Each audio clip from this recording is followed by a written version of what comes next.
Hello friends, welcome to Simply Mac. हम जानते हैं कि एक मैकेनिज्म बहुत सारे लिंक्स से मिलकर बना होता है, जिसमें हम एक के बाद एक अगर अलग अलग लिंक को फिक्स करते जाएं तो हमें अलग अलग टाइप का मैकेनिज्म मिलेगा। लास्ट लेक्चर में हमने देखा था कि लिंक अगर हम चेंज करते जाएं, जो फिक्स लिंक की पोजीशन है, तो हमें crank crank mechanism, crank rocker mechanism या रॉकर रॉकर मैकेनिज्म भी मिल सकता है। तो मैकेनिज्म सेम है, हम बारी बारी से जो फिक्स लिंक है उसकी पोजीशन चेंज करते जाएंगे। 4 लिंक्स हैं, 1 2 3 4।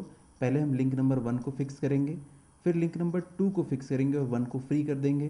तो इस तरीके से हमें जो अलग अलग मैकेनिज्म मिलते हैं उसी को हम इन्वर्जन कहते हैं। यहाँ पे हम लोग एक मैकेनिज्म देख रहे हैं जिसमें एक पिस्टन है, एक क्रैंक है, कनेक्टिंग रॉड है और सिलेंडर है। इसे हम सिंगल स्लाइडर क्रैंक मैकेनिज्म कहते हैं, क्योंकि इसमें एक ही स्लाइडर और एक क्रैंक का इस्तेमाल हुआ है। एक इनपुट लिंक और एक आउटपुट लिंक की हम हमेशा बात करते हैं। तो यहाँ पे जो पिस्टन है वो इनपुट लिंक हो सकता है या आउटपुट लिंक भी हो सकता है। जो क्रैंक है वो इनपुट लिंक भी हो सकता है, आउटपुट लिंक भी हो सकता है। तो इस टाइप का जो मैकेनिज्म है जिसमें एक स्लाइडर और एक क्रैंक का इस्तेमाल होता है, हमें उसका इन्वर्जन देखना है।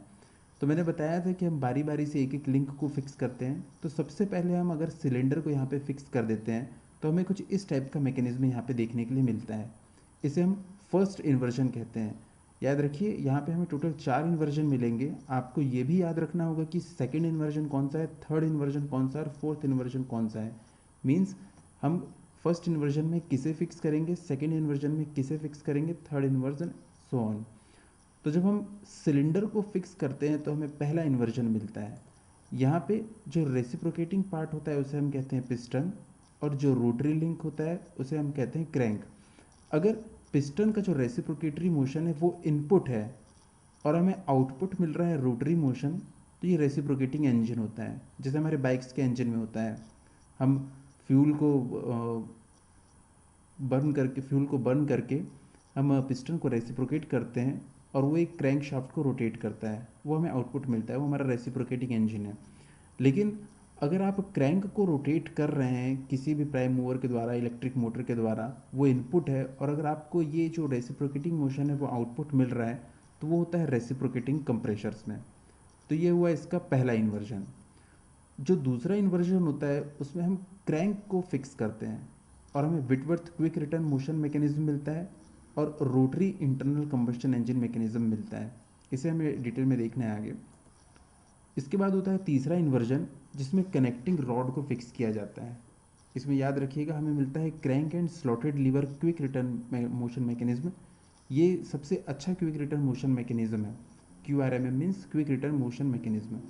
और इसी का एक और रूप मिलता है हमें, वो है ऑसिलेटिंग सिलेंडर इंजन मैकेनिज्म। जब हम स्लाइडर को ही फिक्स कर देते हैं तो हमें चौथा इन्वर्जन मिलता है।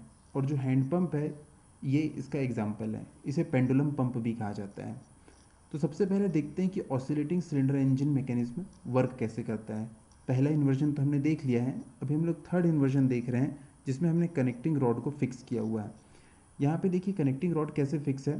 यहाँ पे ये जो लिंक है ये रोटेट कर सकता है इस पॉइंट के अबाउट, ये पॉइंट फिक्स है स्पेस में, इसके अबाउट ये रोटेट कर सकता है, तो ये क्रैंक है। ये जब क्रैंक रोटेट करेगा तो अपने साथ में पिस्टन को यहाँ पे पुल करेगा या पुश करेगा। यहाँ पे देखिए ये पिस्टन रॉड है ना कि कनेक्टिंग रॉड, क्योंकि यहाँ पे जो ये पिस्टन रॉड है इसको डायरेक्ट ये समझ सकते हैं आपकी पिस्टन के ऊपर वेल्ड किया गया है। इन दोनों के बीच में, पिस्टन और पिस्टन रॉड के बीच में कोई रिलेटिव मोशन पॉसिबल नहीं होता है। अगर मैं इन्हें पिन के द्वारा जोड़ता, एक गजन पिन के थ्रू जोड़ता, तो ये कनेक्टिंग रॉड कहलाती, क्योंकि तब कनेक्टिंग रॉड और पिस्टन के बीच में रिलेटिव मोशन हो सकता था। लेकिन यहाँ पे पिस्टन रॉड और पिस्टन के बीच में कोई रिलेटिव मोशन नहीं होगा, तो यहाँ से लेके यहाँ तक की ये एक ही लिंक है। तो ये पिस्टन हो गया। उसके बाद ये जो सिलेंडर है ये इसके कारण ऐसे ऑसिलेट कर सकता है। तो यहाँ पे सिलेंडर भी ऑसिलेट कर रहा है, यानी कि सिलेंडर भी मूव कर रहा है, पिस्टन भी मूव कर रहा है और क्रैंक तो ऑब्वियस रोटेट कर ही रही है। तो यहाँ पे जो लिंक फिक्स होगा वो कौन सा लिंक बचता है, वो है कनेक्टिंग रॉड, वो यहाँ पे फिक्स है।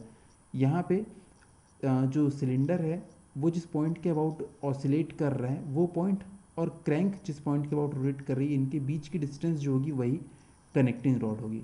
ये है ऑसिलेटिंग सिलेंडर इंजन मैकेनिज्म। आपने इस मैकेनिज्म को देखा भी होगा, जो फुट पंप होता है जिससे हम हवा भरते हैं कार के टायर में, बाइक के टायर में या फुटबॉल्स में, जो फुट पंप है जिसे पैर से ऑपरेट करते हैं, उसमें आपने ये ऑसिलेटिंग सिलेंडर इंजन मैकेनिज्म देखा होगा। इसके बाद देखते हैं crank and slotted lever quick turn motion mechanism. Shaper में आपने देखा होगा इसका इस्तेमाल किया जाता है। पहले देखते हैं इसका वर्किंग किस टाइप का होता है। इसमें एक फिक्स लिंक होता है। इसमें जो लोअर पॉइंट है इसके अबाउट एक स्लॉटेड लीव बार हम लोग लगाते हैं। ये एक बार है जिसके बीच में ग्रूव बना हुआ है, स्लॉट बना हुआ है, जिसमें एक स्लाइडर मूव कर सकता है। अब इस फिक्स लिंक के टॉप में हम लोग एक क्रैंक इस्तेमाल करते हैं। क्रैंक है, ये रोटेट करेगी, ये इसका रोटेटिंग पाथ होता है। और इसके एंड पॉइंट पे हम लोग एक स्लाइडर लगा देते हैं जो कि स्लॉटेड बार के अंदर लगा होता है। अब होगा यूँ कि जब ये क्रैंक रोटेट करेगी तो अपने साथ में इस स्लाइडर को भी मूव करेगी, और स्लाइडर इस ग्रूव के अंदर खिसकता हुआ इस स्लॉटेड बार को भी अपने साथ में मूव करेगा। तो यहाँ पे आप देख सकते हैं मैक्सिमम स्लाइडर की पोजीशन ये हो सकती है, तो स्लॉटेड बार को भी वो यहाँ तक के ले जा सकता है। और इस डायरेक्शन में जो पिस्टन है वो जब यहाँ तक के आएगा, स्लाइडर जो यहाँ तक के आएगा, तो इस स्लॉटेड बार को यहाँ तक के ले आएगा, फिर वापस ये इस डायरेक्शन में जाएगा। तो जो स्लॉटेड बार है वो इसके बीच में मूव कर सकती है। जिसका टॉप पॉइंट है वो एक कर्व बनाएगा, लेकिन यहाँ पे मैंने उसको लाइन से रिप्रेजेंट कर दिया है। उसके बाद ये है पॉइंट ए जिसके अबाउट ये स्लॉटेड बार ऑसिलेट करेगी। ये है पॉइंट बी जिसके अबाउट क्रैंक रोटेट करेगी। अब इसी को मैंने इस मैकेनिज़्म को इस्तेमाल करने के लिए आगे यहाँ पे एक टूल लगा दिया है। टूल की ये एक्सट्रीम पोजीशंस हैं। यहाँ पे देखिए ये पॉइंट, ये क्रैंक जिसके पॉइंट के अबाउट रोटेट करेगी, वहाँ से मैंने यहाँ पे 90 डिग्री पुट किया हुआ है दोनों साइड पे। ये जो एंगल होगा ये होगा रिटर्न स्ट्रोक, क्योंकि जब ये आगे की तरफ टूल मूव करेगा ये तभी कटिंग करता है, और जब ये पीछे की तरफ आता है तब आइडल होता है।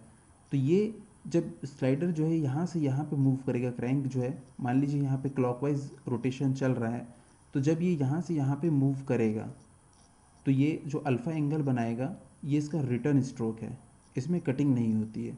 जब ये स्लाइडर जो है इस डायरेक्शन में मूव करेगा, इस डायरेक्शन में मूव करेगा, तब स्लॉटेड बार भी लेफ़्ट से राइट की तरफ जाएगी, और तभी ये ऑपरेट करेगी और तभी ऑपरेशन होगा। तो देखिए पॉइंट B1 से बीटा बनाते हुए जब B2 की तरफ जाएगा तभी कटिंग ऑपरेशन होगा, और जब B2 से ये B1 की तरफ आएगा अल्फ़ा एंगल बनाते हुए, तो वापस अपनी पुरानी पोजीशन पे आ रहा है ये देखिए इस पोजीशन से जब वो इस पोजीशन पे जाएगा तो कटिंग करेगा। अब ये वापस इस डायरेक्शन में स्लाइडर जो है इधर नीचे से B2 से इधर से होते हुए इसको वापस इस डायरेक्शन में ले आएगा। तो आप देख सकते हैं क्रैंक जो है वो तो हमेशा कांस्टेंट स्पीड पे रोटेट करेगी, लेकिन B1 से B2 पे जाने के लिए क्रैंक को ज़्यादा टाइम लगेगा एज़ कम्पेयर टू B2 से B1 पे आने के लिए। तो जो स्लॉटेड बार है वो भी B1 से B2 पे पहुंचने के लिए, इस पोजीशन से इस पोजीशन पे पहुंचने के लिए बहुत ज़्यादा टाइम लगाएगी, क्योंकि उसे उस समय कटिंग करना है। तो जो डिज़ायर्ड स्पीड होती है वो उसी स्पीड पे कटिंग करेगी। लेकिन जब वो वापस लौट रहा है, जब कोई कटिंग नहीं हो रही है, वो टाइम वेस्ट नहीं होने देना चाहते हैं हम लोग, तो देखिए क्रैंक B2 से B1 में बहुत जल्दी आएगी, क्योंकि ये एंगल बहुत छोटा है, तो स्लॉटेड बारी उसके साथ बहुत जल्दी पीछे आ जाएगी। तो इस तरीके से वर्क करता है। उसके बाद Whitworth quick return motion mechanism. इसके बारे में आपको जब बहुत ज़्यादा पढ़ना ज़रूरी नहीं है, बस इसका कंस्ट्रक्शन देख लीजिए, इसका कंस्ट्रक्शन किस तरीके से होता है। बस यहाँ पे हमको याद रखना है कि इसमें क्रैंक फिक्स होता है। जो पिछला वाला हम लोगों ने देखा था क्रैंक एंड स्लॉटेड लीवर, उसमें कनेक्टिंग रॉड फिक्स होता है। हम जानते हैं जब भी कनेक्टिंग रॉड फिक्स होती है तो जो सिलेंडर है वो ऑसिलेट करता है। तो स्लॉटेड बार भी वहाँ पे ऑसिलेट कर रही थी, और ऑसिलेटिंग सिलेंडर इंजन मैकेनिज्म में भी जहाँ कनेक्टिंग रॉड फिक्स थी तो सिलेंडर ऑसिलेट करता है। जब भी कनेक्टिंग रॉड फिक्स होगी सिलेंडर ऑसिलेट करेगा। यहाँ पे आप देख सकते हैं ये जो स्लॉटेड बार है ये पूरा एक टर्न मारती है, पूरे राउंड घूम सकती है। पॉइंट सी जो है ये इसका पाथ है, ये येलो, और ये जो पॉइंट बी है ग्रीन वाला उसका पाथ है। यहाँ पे अल्फ़ा जो है वो है रिटर्न स्ट्रोक, बीटा जो है वो है कटिंग स्ट्रोक। इसके बारे में बहुत ज़्यादा हमें जानना ज़रूरी नहीं होता है कॉम्पिटिटिव एग्जाम्स के लिए, बस इतना जानना ज़रूरी है कि यहाँ पे क्रैंक फिक्स होती है। इसके बाद हम लोग देखते हैं हैंडपम्प कैसे वर्क करता है। हैंडपम्प के लिए बोला जाता है कि जो स्लाइडर है वो फिक्स होता है। तो देखिए हैंडपम्प का ये वो अंदर वाला भाग जो हमें दिखाई नहीं देता है, सबसे पहले ये लगा होता है ब्लू। इसमें एक सिलेंडर लगा होता है, ये जो मैंने रेड कलर से दिखाया है ये पूरा इसको कवर किए हुए है। यहाँ पे मैंने इसको यहाँ पे कट करके दिखाया था कि आप यहाँ पे देख सकें। अब देखिए यहाँ पे एक वाल्व लगा होता है। ये वाल्व की खास बात ये होती है ग्रेविटी के कारण ये अपनी जगह पे पड़ा होता है। जब नीचे से प्रेशर आएगा तो ये वाल्व खुल जाता है, लेकिन जब यहाँ पे थोड़ा सा भी वैक्यूम बनेगा तो ये ग्रेविटी के कारण ये वापस गिर जाएगा और यहाँ से जो भी पानी होगा वो वापस नीचे नहीं जा सकता है। वैसी वाल्व यहाँ पे भी लगा होता है, ये ग्रेविटी के कारण यहाँ पे गिरा हुआ होगा, लेकिन जैसे ही नीचे से प्रेशर आएगा तो ये वाल्व खुल जाएगा। ये होता है ग्रीन कलर का बाहर का केसिंग जो हमें दिखाई देता है, एक्चुअल में जो हमें दिखाई देता है। अब देखिए यहाँ पे एक हिंज लगा होता है, एक लीवर लगा होता है। ये लीवर जो रहता है इस रेड कलर का जो सिलेंडर है बस इसे ऊपर या नीचे मूव करने के लिए इस्तेमाल होता है। तो देखिए जैसे ही हम लोग इस लीवर को ऊपर की तरफ करेंगे तो ये इस सिलेंडर को नीचे की तरफ पुश करेगा। यहाँ पे याद रखिएगा ये जो रेड कलर का सिलेंडर है इसके आसपास पानी भरा होता है, ये पानी में डूबा हुआ होता है। हम लोग बार बार इसे ऊपर नीचे करके जो पानी रहता है उसको सक करके ऊपर तक के ले आए होते हैं। तो ये जो रेड सिलेंडर है ये पानी में डूबा हुआ होता है।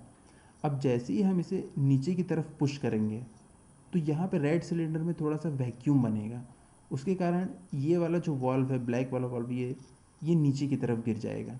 तो यहाँ पे जो कुछ भी होगा वो पानी वो नीचे नहीं आ सकता, लेकिन हम इसे नीचे की तरफ भेज रहे हैं तो यहाँ जो नीचे वाला पानी है वो प्रेशर से यहाँ इस रेड सिलेंडर में भरने की कोशिश करेगा।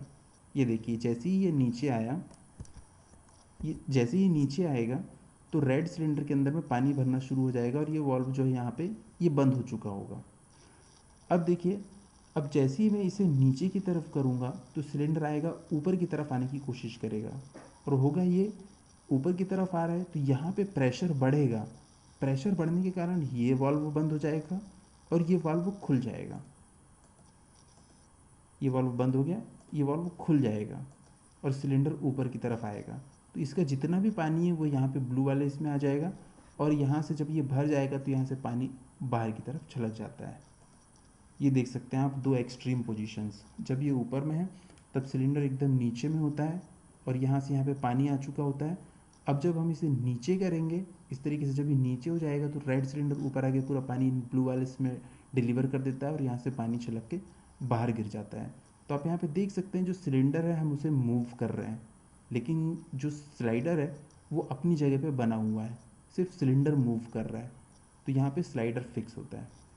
तो इस लेक्चर में यहीं तक के, थैंक यू।